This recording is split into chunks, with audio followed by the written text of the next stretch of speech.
I'm just saying, I always knew it was a good day when I made a candidate cry in my chair. I think everybody overestimates how good they are at spotting talent, mostly because they say to themselves, I'll know it when I see it. And if they know it when they see it, it means they've seen it before. And if you've seen it before, you're contained and constrained only to where you've been before. And the face of leadership is changing. Hi, I'm Laura Gassner Otting, and I'm the Wall Street Journal best-selling author of WONDERHELL and Limitless. So I spent 20 years in recruiting. How do we recruit and retain the highest talent to the best organizations so that we can all bring everything we are to everything we do? If you're interested in learning more about how to be the very best version of yourself as a leader, as a mentor, as a manager, subscribe to this YouTube channel, or better yet, join my newsletter. So here's one tactic which might seem a little sneaky, but when I was in recruiting, worked really well. It was my job to call the best of the best and recruit them away on behalf of my clients. So how did I do it? Well, I'd call the best of the best, but I wouldn't try to recruit them immediately. Instead, I would ask them who they thought were the best of the best. And as we're having the conversation about this exciting organization and this exciting opportunity and how exciting it might be for one of those people that they know, I take down all the names of all of those people because of course I wanted to call them. But as we got to the end of the conversation and it was really clear that it was an exciting opportunity with an exciting organization, I'd be like, hey, this might seem like kind of a crazy question, but what about you? And they go, oh, I don't know. Well, I've never thought about it. Let me think about it. I was like, great. What are you doing tomorrow? Let me give you a call tomorrow and we'll have a further conversation. It's not applying. Don't worry about it. Let's just have a conversation about it tomorrow. And then they would go home and they'd have a conversation with their friends or their family about this interesting organization, this person that they heard from, this exciting opportunity. And yeah, it could be great for those people, but what about me? And what I got out of that was not only a great list of people that I could call, so they were doing my work for me, I also had the person who I actually targeted in the first place now as an applicant, because suddenly this idea, this dream, the story that they've written in their head about how exciting the job was actually seemed right for them too. Okay, so here's the reason why high-level recruiting breaks down at the 11th hour every single time. It's because you put out a job description that you haven't thought about. And even if you thought about it, you haven't thought about it as a group. So everybody says we want an articulate, compelling, charismatic, intelligent person. Okay, articulate about what? Compelling to whom? Charismatic in what kind of audience? Intelligent about what topics? And even if you say, I want those things, and I say I want those things, we haven't actually talked about whether or not those words mean the same things to each of us. And so we put out a position description that has all these big, beautiful, lovely words, and then we all sit around and we interview these candidates and we're like, oh yeah, I think this person was articulate, compelling, intelligent, and charismatic. And the other person goes, well, I don't. Well, why? Because we didn't actually come up with whether or not we're measuring that the same way. If you're looking for somebody who's a cross-country skier and I'm looking for somebody who's a high jumper, they're both impressive athletes, but we don't want the same person. So one of the things people do wrong all the time is they assume that the person who shows up as an interview is the person who's going to show up on the job. And so in recruiting, we used to spend 1 to 4 hours interviewing a candidate and like 20 hours referencing them, because past is prologue. You want to know what that person was like when things went wrong. You want to know, do they know when to ask for help? You want to know, how do they ask for help? How do they take feedback? How do they learn and change and evolve on the job?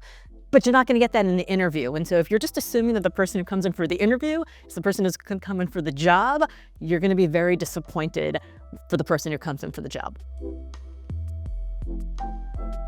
So the best way to get through the interview persona is, it's like a little trick I called shutting up, right?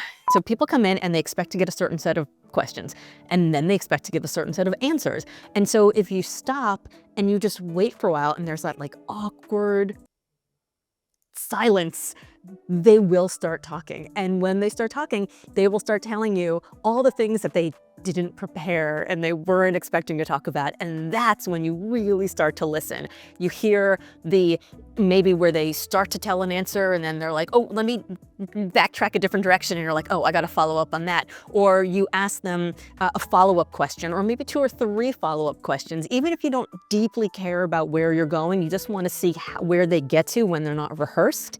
And that's often when you'll see how fast of a thinker they are, how well they're able to pivot in the moment, and you start to listen to the things that they're saying, and again, the things that they're not saying. You don't want to make them uncomfortable, and you don't want to make them feel super awkward, but you do want to get them outside of the pre-rehearsed bit so that you can actually figure out who they are and what they care about, because that's when you start to see the body language maybe close up or open up. You see the twinkle in their eye open up, you see them lean forward in their chair, and you get to actually understand what they're excited about or maybe what they're nervous and reserved about. So a huge mistake that interview committees use, or even individual interviews use, is they insist on asking the same exact questions to every single candidate, which doesn't work because every single candidate isn't exactly the same. So yes, you should cover the set of topics you need to cover, right? If you're thinking about finance, you're thinking about program, you're thinking, what are the things that the person has to be able to do in the job? Definitely cover those, but you don't have to feel like you have to ask only the same questions to every single candidate, because you end up actually not getting any information that's valuable about any of them. And so how do you create a relationship? Actually ask personal questions and get to know people, starting in the recruiting process.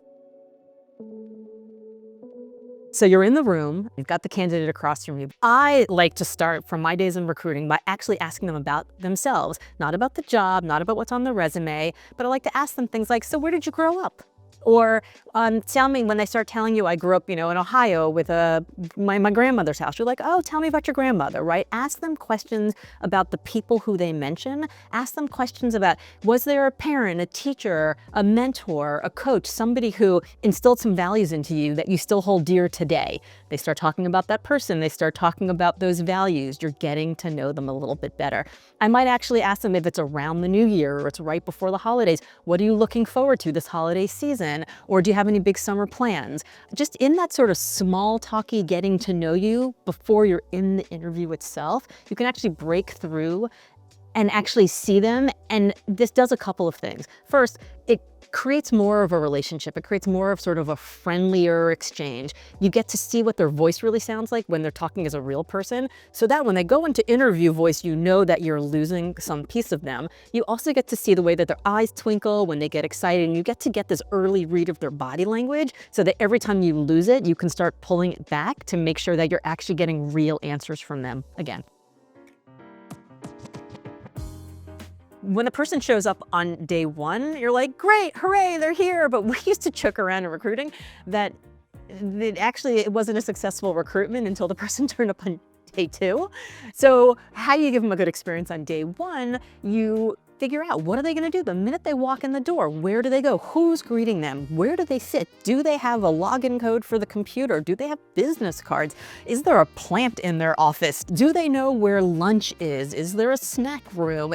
Are there people who are coming by to say hello? Is somebody taking them out at the end of the day for a cocktail or for dinner or something, just to welcome them? How do you make sure that they feel like they're actually coming into a community who wants them, who's excited, who's looking forward to them being successful? Did you have a list of people that they can call when something goes wrong, right? It's thinking through those things before they walk in the door, so that they don't feel like they're scrambling and they don't feel like they're already starting 10 feet behind the starting line. So the thinking through retention has to start way before that person walks in the door.